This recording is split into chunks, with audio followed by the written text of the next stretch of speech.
ونعوذ بالله من شرور أنفسنا ومن سيئات أعمالنا من يهده الله فلا مضل له ومن يضلل فلا هادي له ونشهد أن لا إله إلا الله وحده لا شريك له ونشهد أن سيدنا ومولانا محمدا عبده ورسوله أما بعد فأعوذ بالله من الشيطان الرجيم بسم الله الرحمن الرحيم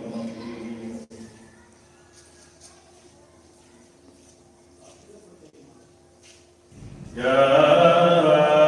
بني أقم الصلاة وأمر بالمعروف وانهى عن المنكر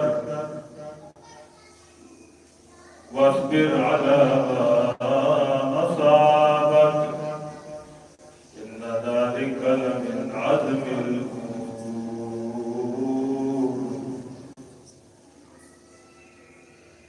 اللهم صل على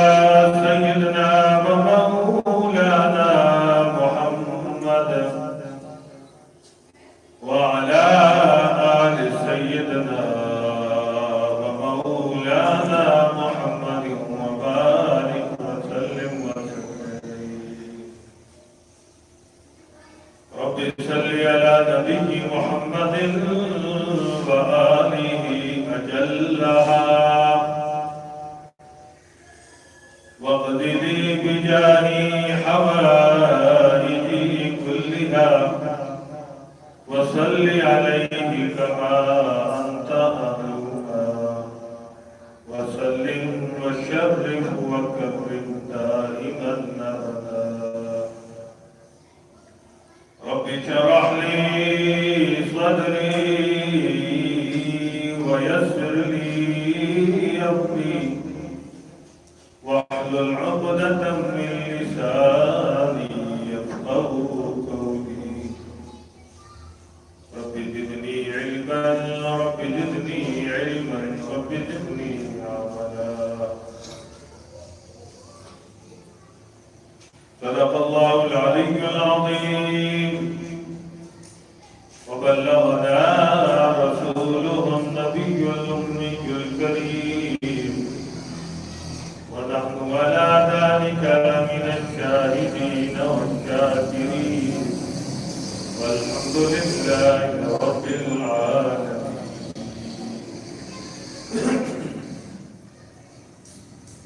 تمام تعریفیں اللہ رب العزت کے لیے جو تمام جہانوں کے پروردگار ہے اور درود و سلام جناب نبی مکرم صلی اللہ علیہ وسلم پر جو رحمت للعالمین ہے بچوں کی تربیت کے حوالے سے گفتگو ہو رہی تھی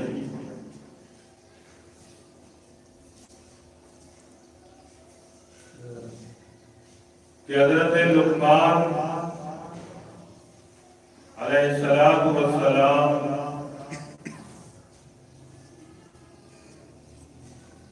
جن کو لقمان حکیم بھی کہا جاتا ہے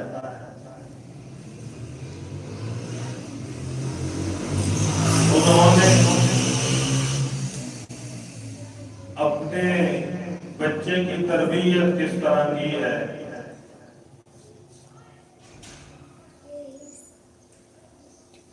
اور جو نصیحتیں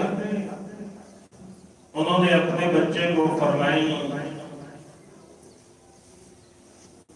اللہ جل جلالہ و امن والہ نے ان نصیحتوں کو قرآن پاک کے اندر ذکر فرمایا۔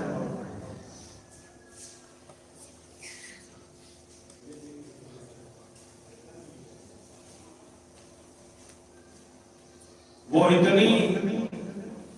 اہم نصیحتیں ہیں، وہ ایسی خیر خواہی کی جذبے سے بھرپور نصیحتیں ہیں کہ اللہ رب العزت نے اپنی لاریب کتاب کے اندر ان نصیحتوں کو جگہ دیا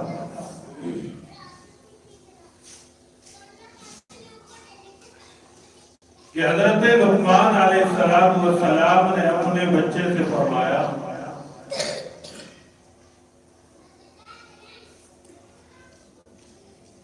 سب سے پہلے اللہ رب العزت کی وحدانیت اپنے بچے کے دل میں بٹھائی، اللہ رب العزت کی طاقت، قدرت،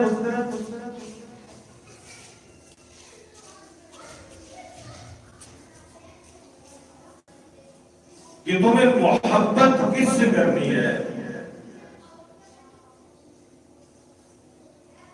محبتوں کا محور کیا ہے،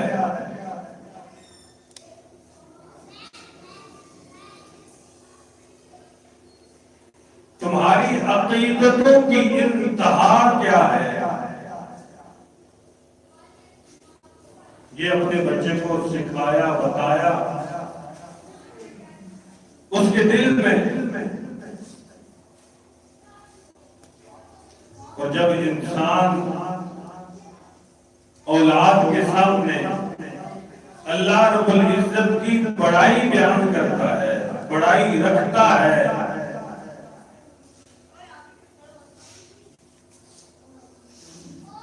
بہت پہلے کی بات ہے، ہم چھوٹے چھوٹے بچے تھے اور ہمارے جد امجد حضرت بابا جی نور حسین نور اللہ مرتضی اکثر اوقات بیان فرمایا کرتے تھے، ہمارے والدین کو نصیحتیں فرمایا کرتے تھے، تو ہم بھی بیٹھا کرتے تھے۔ تو مولانا احسان صاحب دامت برکاتہ العالیہ کا اکثر واقعہ بیان فرمایا کرتے تھے، فرماتے کہ مولانا احسان صاحب ان کے گھر کا ایک ماحول ہے کہ بچوں کے دلوں کے اندر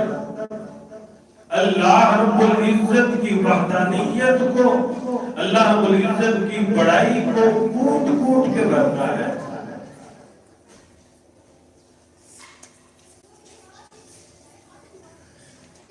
اگر نئے کپڑے بچہ پہن رہا ہے تو اس کو یہ بتانا ہے کہ یہ کپڑے اللہ رب العزت نے عطا فرمائے ہیں۔ گھر میں جو چیز بھی آتی ہے وہ چیز اللہ کی عطا کرتا ہوتی ہے۔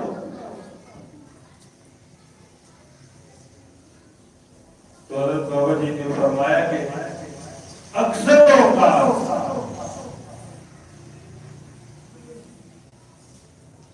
عقیدت مندوں کی طرف سے، محبت کرنے والوں کی طرف سے کوئی ہدیہ آ جاتا ہے، کسی نے کھانا اچھا بنایا تو اپنے استاد محترم کے لیے کچھ کھانا بھیج دیا، تو باہر سے کوئی بھی چیز آتی تو بچہ کہتا کہ اللہ رب العزت نے وہ چیز دی ہے، فلاں بندہ نہیں دے کے گیا۔ بچوں کے دل میں اللہ کی محبت ایسی بھر چکی تھی کہ بچہ کہتا کہ اللہ رب العزت نے فلاں چیز بھیجی ہے۔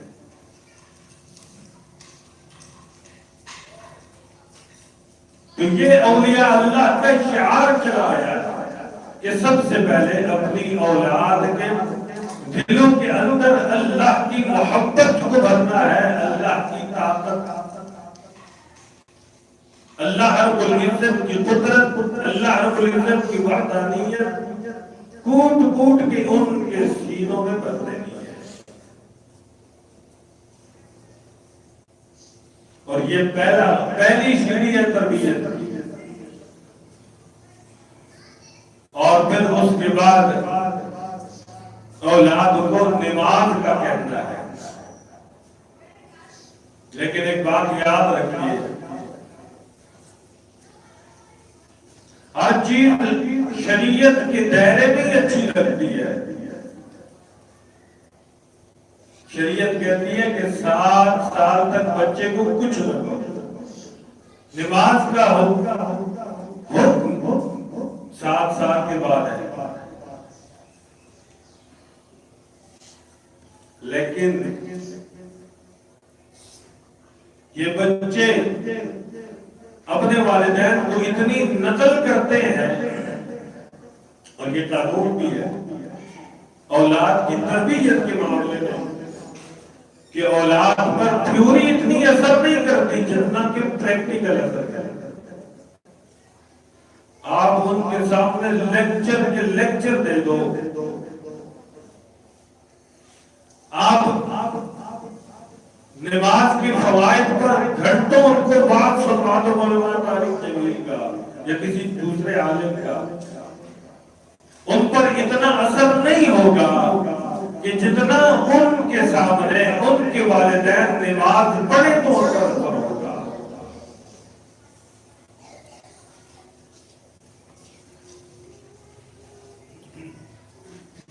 جھوٹ کی برائی جتنی مرضی ان کے سامنے بیان کی جائے، اثر نہیں ہوگا جب تک کہ ان کے سامنے خود سچ کو رواج نہ دیا جائے، خود سچ بولنے کی عادت نہ ہو۔ خود جھوٹ بول رہے ہیں، بات پر جھوٹ بول رہے ہیں، تو بچہ گھر میں جھوٹ سیکھ رہا ہے، چاہے اس کو گھنٹوں لیکچر سناؤ، اس کے سامنے خود لیکچر دو، اس پر کوئی اثر نہیں ہے۔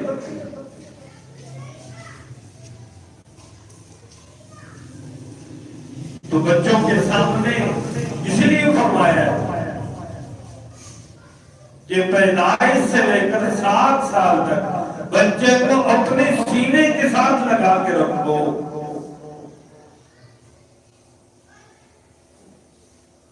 بچے کے سامنے عبادات سر انجام دو، بچے کے سامنے اسلامی طریقوں کے اعتبار سے معاملات رکھو، معاملات سر انجام دو، تو پھر ایک بچہ خود بخود اچھا مسلمان بن جاتا ہے۔ پھر 7 سال کی عمر کو پہنچنے کے بعد بچے کو نماز کا کہنا نہیں پڑتا، خود نماز پڑھتا ہے، جب والدین خود ہی اس کو نماز کی فکر نہ ہو۔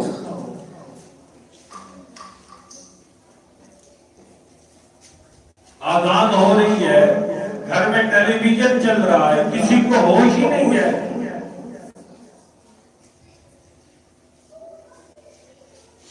تو دل سے آذان کی، نماز کی اہمیت خود ہم نکال رہے ہوتے ہیں۔ ہمارے اعمال، ہماری عادتیں بچوں کے دلوں سے آذان اور نماز کی اہمیت کو ختم کر رہے ہوتے ہیں، اور پھر ہم روکتے ہیں کہ بچہ کہنا نہیں مانتا۔ یہ بچہ جب رب العالمین کا کہنا نہیں مانتا تو کس کھیل کی ہوئی ہے؟ اس بچے کے دل میں رب العالمین کے حکم کی، یعنی آذان کی، رب العالمین کے پیغام کی کوئی اہمیت نہیں ہے، تیرے پیغام کی کیا اہمیت ہوگی؟ اس بچے کے دل میں رب العالمین کی عبادت اور افضل الاعمال نماز کی کوئی اہمیت نہیں ہے، تو تیرے حکم کی یہ کیا پرواہ کرے گا؟ تو بچوں کے دلوں کے اندر نماز کی اہمیت کو بٹھانا، حضرت علی کرم اللہ وجہہ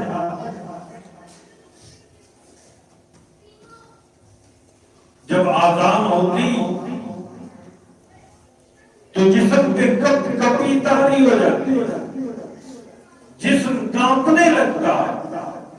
کہ اس احکم الحاکمین کا بلاوا ہے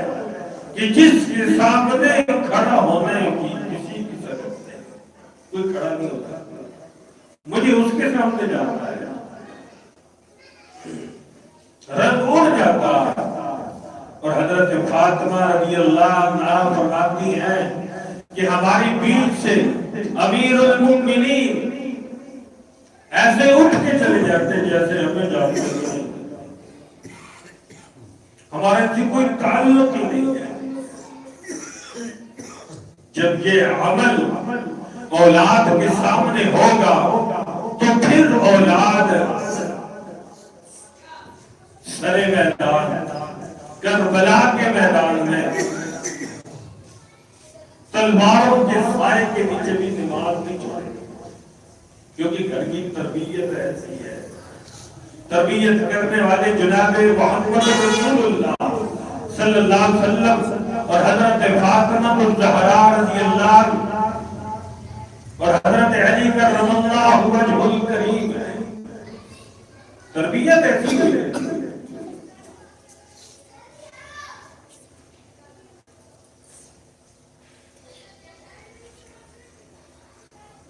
اور انسانوں کے ہر انسان کے دل کے اندر اچھی اور بری خصلتیں موجود ہوتی ہیں،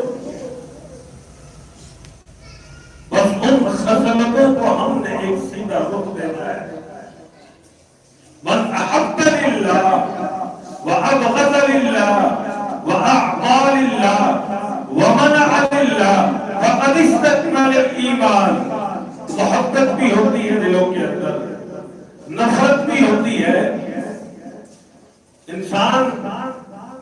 کے دل کے اندر غنا بھی ہے، بخل بھی ہے، صرف اس کو زاویہ سیدھا رخ دینا ہے۔ محبت ہے تو کس سے کرنی ہے؟ من احب للہ، جس نے اللہ کے لیے محبت کی، وابغض للہ، جس نے اللہ کے لیے بغض رکھا، وأعطى للہ، جس نے اللہ رب العزت کی محبت میں عطا کیا، ومنع للہ، جس نے اللہ کی رضا میں روک لیا اپنے آپ کو، فقد استكمل الایمان، اس نے اپنا ایمان مکمل کر لیا، اس کا ایمان مکمل ہو گیا۔ تو توحید کے بعد سب سے زیادہ جس بات کی اہمیت ہے، اولاد کو جس بات پر چلانا ہے، وہ نماز ہے۔ یا بنی اقم الصلاۃ، اس لیے کہ اللہ رب العزت کا فضل ہے۔ آپ 5 وقت کی نماز کو تھوڑا غور سے دیکھیں۔ آپ صبح اٹھتے ہیں، اپنے دن کا آغاز آپ نماز سے کریے،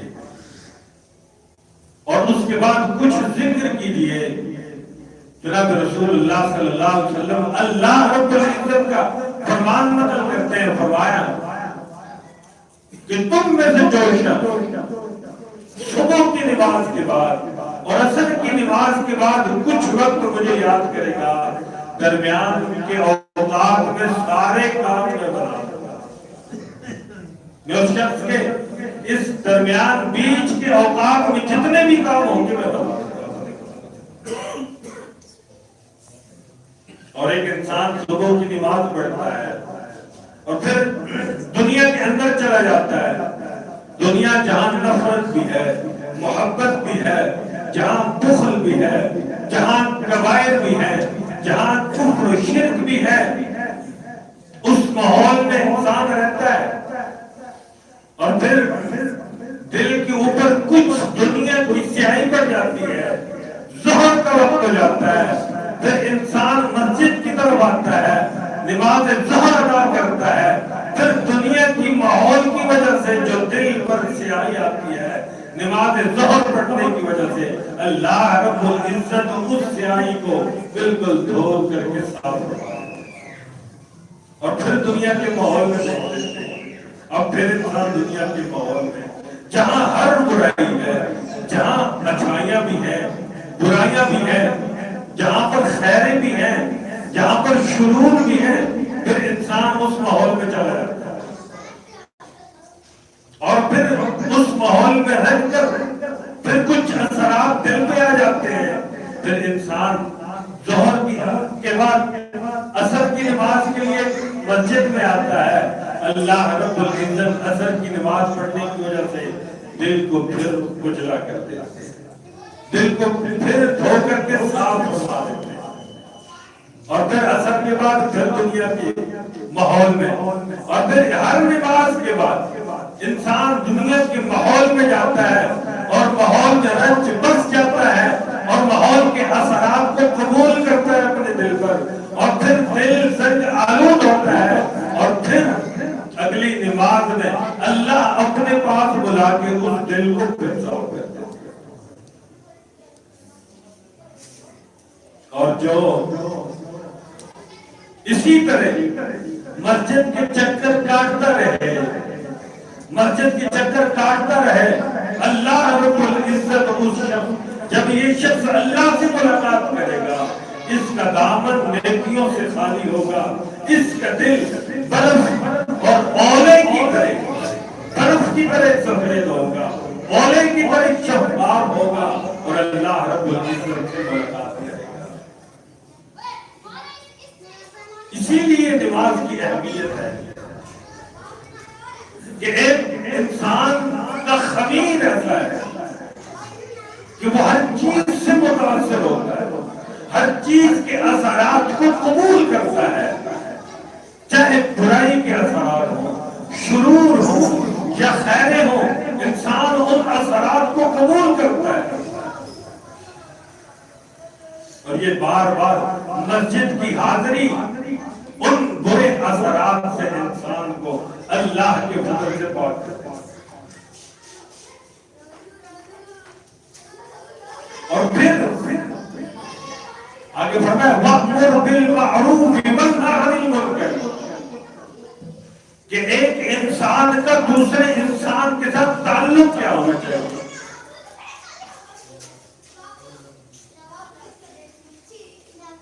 باپ کا اپنی اولاد کے ساتھ کیا تعلق ہونا چاہیے، پیر کا اپنے مریدوں کے ساتھ کیا تعلق ہونا چاہیے، استاد کا شاگردوں کے ساتھ کیا تعلق ہونا چاہیے، ماں کا اپنی بیٹی اور بیٹوں کے ساتھ تعلق کیا ہونا چاہیے. ایک انسان کا مسجد کے امام کا اپنے مقتدیوں کے ساتھ کیا تعلق ہونا چاہیے. وَأْمُرْ بِالْمَعْرُوفِ وَانْهَ عَنِ الْمُنْكَرِ اچھے کام کا حکم کرنا ہے. أَلَا كُلُّكُمْ رَاعٍ وَكُلُّكُمْ مَسْئُولٌ عَنْ رَعِيَّتِهِ خبردار یاد رکھو، دل کے کانوں سے سنو، تم میں سے ہر شخص چرواہ ہے، تم میں سے ہر شخص راعی ہے، تم میں سے ہر شخص اللہ کی علوم جواب دہ ہے. کلکم راع وکلکم مسئول عن رعیتہ اس سے اس کی اولاد کے بارے میں، اس کے نیچے جتنے لوگ کام کرنے والے ہیں، افسر سے اس کے ملازم کے بارے میں پوچھا جائے گا، پیر سے اس کے مریدوں کے بارے میں پوچھا جائے گا، استاد سے اس کے شاگردوں کے بارے میں پوچھا جائے گا. الا کلکم راع وکلکم مسئول عن رعیتہ وَأْمُرْ بِالْمَعْرُوفِ وَانْهَ عَنِ الْمُنْكَرِ اچھے کام کا حکم کرنا ہے اور برے کام سے روکنا ہے. یہی تعلق ایک انسان کا دوسرے انسان کے ساتھ، یہاں تک کہ یہی تعلق جناب محمد رسول اللہ صلی اللہ علیہ وسلم کا اس امت کے ساتھ ہے. یہ عام تعلق نہیں ہے، بڑا خاص تعلق ہے. ہر لمحے ہمیں اس تعلق کو تازہ کرنا ہے، اس تعلق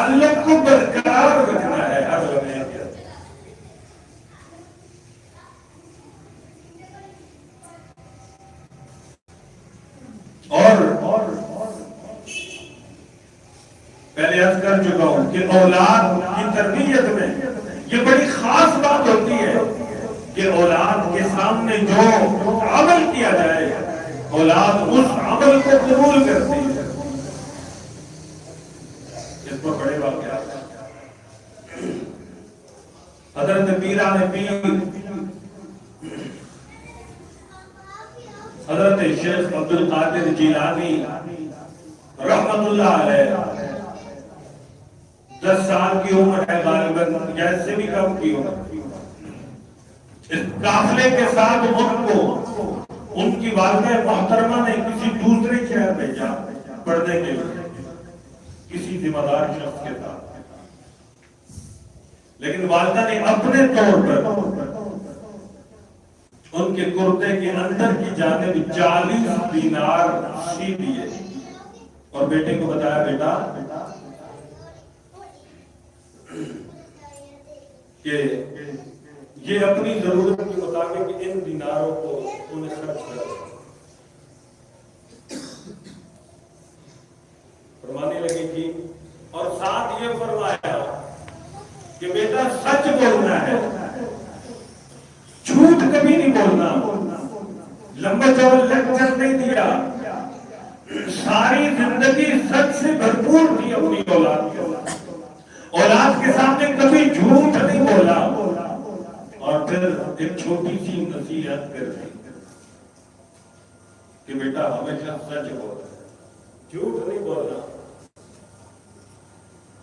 بیٹا چلا گیا قافلے کے ساتھ دوسرے شہر. راستے میں ڈاکوؤں نے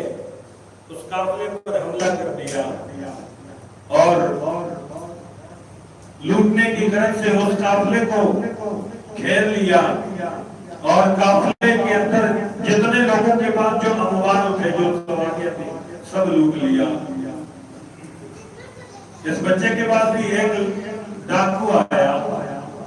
کہنے لگا تمہارے پاس جو کچھ بھی ہے سب نکالو, سب مجھے دے دو. تو بظاہر تو ان کے پاس کچھ نہیں تھا, جو دینار تھے وہ قمیض کے اندر کی جانب سلے ہوئے تھے کپڑے کے اندر. تو فرمانے لگے چچا میرے پاس 40 دینار ہیں اور میری قمیض کے اندر کی جانب ہے, نکال سکتے ہو تو نکال لو, خود سے نہیں نکالو, نکلنے ہو میں نہیں نکال.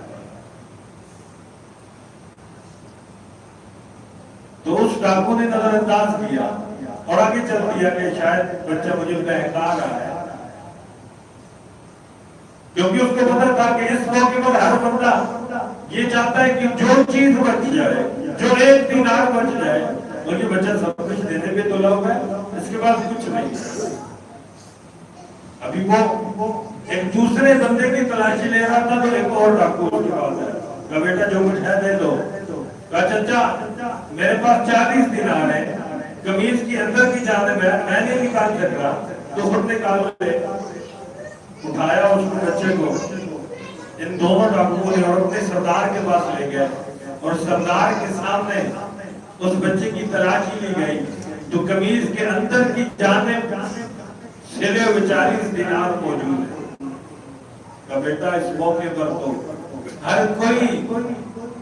اپنا مال بچانا چاہتا ہے, تو اپنا مال کیوں داؤ پہ لگایا ہوا ہے, تو دینا کیوں چاہتا ہے. کہنے لگا چچا جان تم نے مجھ سے پوچھا تھا کہ تمہارے پاس جو کچھ بھی ہے مجھے دے دو, تو میرے پاس اور تو کچھ نہیں تھا, یہ 40 دینار ہی تھے. میں جھوٹ نہیں بول سکتا تھا اس لیے کہ میرے مال کی کا حکم ہے اور میں اپنے مال کی حکم کی خلاف ورزی نہیں کرتا. یہ تربیت ہے میرے بھائیوں, یہ اولاد کی تربیت کی ہے. اور اس کو ڈاکوؤں کے سردار نے کہنے لگا کہ یہ ایک بچہ جو اپنے ماں کی حکم کی خلاف ورزی نہیں کر سکتا, یہ اپنی ماں کا اتنا احترام کرتا ہے اور اس کو پتا ہے کہ میرے دینار چلے جائیں گے, میں بھوکا مروں گا, اس کے باوجود یہ اپنے ماں کی حکم پہ ڈٹا ہوتا ہے. اور حکم کو پورا کرنا جو ہے اپنا فرض سمجھ رہا ہے، اور میں باشعور ہو کے اللہ رب العزت کی نعمتیں کھا کر ہر لمحے اللہ رب العزت کے احکامات کو توڑ رہا ہوں، میں کیسا انسان ہوں؟ مجھ سے 1000 درجے بہتر تو یہ بچہ ہے۔ ایک سچ کی وجہ سے حضرت پیران پیر شیخ عبد القادر جیلانی رحمت اللہ علیہ کے بچپن کی ایک سچ کی وجہ سے بڑھاپوں کا پورا گروہ اللہ رب العزت نے ان کو ہدایت کو لے کر سب لے تو تو یہ اولاد کی تربیت ہے، اور یہ اولاد میں عرض کر چکا ہوں، اولاد کے سامنے جتنے مرضی لیکچر دو، جتنے بڑے بات سنواؤ، بڑے بڑے علماء کے پاس لے کے جاؤ، ان سے نصیحتیں کرواؤ، ان پر وہ نصیحتیں اثر نہیں کریں گی جب تک اولاد کے سامنے تم خود اچھی عادتیں نہیں اپناؤ گے۔ اولاد کے سامنے خود نماز نہیں پڑھو گے، اولاد کبھی نمازی نہیں بنتی۔ اولاد کے سامنے خود سچ نہیں بولو گے، اولاد کبھی سچی نہیں بن سکتی۔ اللہ رب العزت سے دعا ہے، اللہ رب العزت جو کچھ کہا سنا، اللہ رب العزت ہم سب کو اس پر عمل کرنے کی توفیق